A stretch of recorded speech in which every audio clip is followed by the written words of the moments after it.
اعوذ باللہ من الشیطان الرجیم بسم اللہ الرحمن الرحیم الم تر ان اللہ یزجی سحابا ثم یؤلف بینہ ثم یجعلہ رکاما فتر الودق یخرج من خلالہ وینزل من السماء من جبال فیہا من برد فیصیب به من یشاء ویصرفه عمن یشاء یکاد سنا برقہ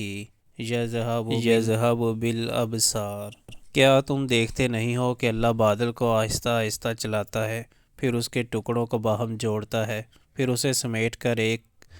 کثیف ابر بنا دیتا ہے، پھر تم دیکھتے ہو کہ اس کے کھول میں سے بارش کے قطرے ٹپکتے چلے آتے ہیں، اور وہ آسمان سے ان پہاڑوں کی بدولت جو اس میں بلند ہیں اولے برساتا ہے، پھر جسے چاہتا ہے ان کا نقصان پہنچاتا ہے اور جسے چاہتا ہے ان سے بچا لیتا ہے۔ اس کی بجلی کی چمک نگاہوں کو خیرہ کیے دیتی ہے۔